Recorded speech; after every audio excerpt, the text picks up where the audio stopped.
Okay, so I'm starting over where the last one, for some reason, cut off to finish up this little EKG video that we have. I was talking about this incomplete right bundle branch block.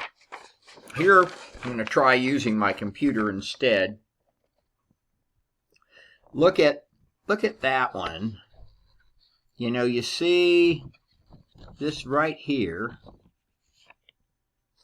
a little squiggle up and then up again, right before it says V4 there.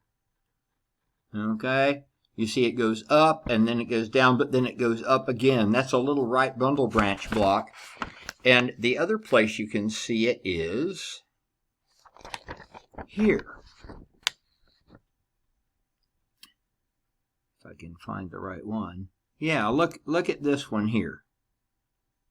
See how the top, instead of being really smooth and straight like the one on the right after AVF, the ones before AVF have that little squiggle at the top. Now that's not a real obvious bundle branch block. If I give you one on the test, it's going to be a lot more obvious than that. But this is called an incomplete right bundle branch block. What happens is if your heart has an entire bundle that's blocked, the signal goes down one side, then it has to cross over and do the second side, and you get a pretty big set of rabbit ears that are double spiked. If you have an incomplete, that just means that one of your bundles is slightly slower than the other. And it's almost always the right one, because the right one's skinnier, because it's a smaller amount of meat over there, so you don't have as big a signal going down. And skinnier generally means slower when it comes to things like nerves.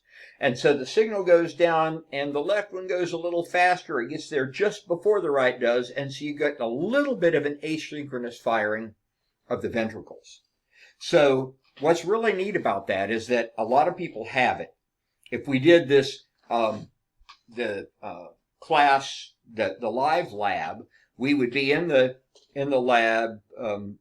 Everybody would have their EKG done, or a lot of you would, and usually a couple of people have that right bundle branch block showing. It's not harmful in any way. It's just a slightly slower right bundle. The good thing is that while it's not harmful in any way, it's easy to detect. And the first day that you wind up in your first hospital assignment, if you happen to spot one, you can say, it looks like this person has an incomplete right bundle branch block. I've had students do that before, and they immediately, the attending or whoever, whatever person is working with them says, wow, okay, you really know your stuff. So that's kind of a just neat little aside. You won't want to say it right in front of the patient, though, because they won't know that the right bundle branch block is, or incomplete, is not a problem, and therefore they might think they're dying of a heart attack or something. Now, the only other thing that we would do, and I was going to do it when my other camera seemed to be working, and that is hyperventilate. If you hyperventilate while you're on an EKG, it speeds everything up. While you're doing it, it gives you an artifact because you're moving, but then even when you stop, your heart rate has accelerated. And it's a way that you can tell, even without doing a treadmill test or something.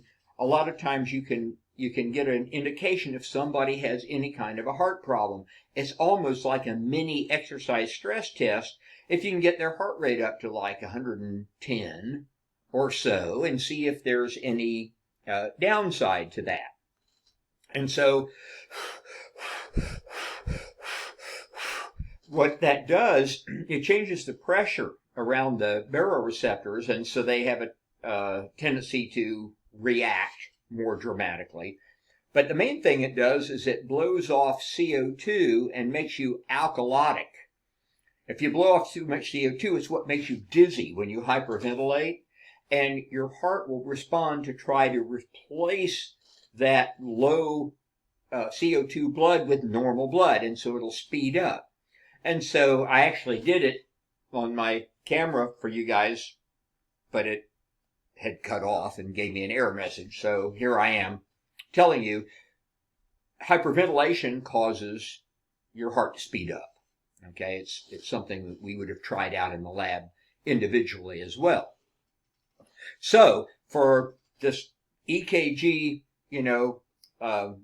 demonstration lab, the things you need to be able to do on your test, you need to be able to tell, what the P wave, the QRS, and the T, okay, are. If you're missing the QRS, your ventricles didn't fire. If the QRS is all messed up, it means they fired funny. The P wave is atrial contraction. The T wave is ventricular repolarization. So know that. Know that if you have a PQRS every time, that looks about the same every time, as mine did, they were all about the same every time. The RRs between the two R wave spikes are about the same distance apart each time, so that your heart isn't speeding up and slowing down. Your ST segment isn't elevated, meaning a heart attack, or suppressed, meaning meaning ischemia.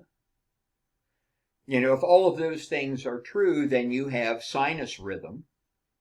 And then if your heart rate is between 60 and 100, you're in normal sinus rhythm. So I was 75 on the EKG that I printed out for you guys. So I had normal sinus rhythm.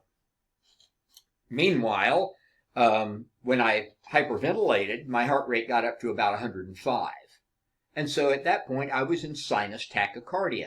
None of the beats were bad beats. They were just faster. So and be able to calculate heart rate. 1,500 divided by the number of small squares that you can count between two spikes.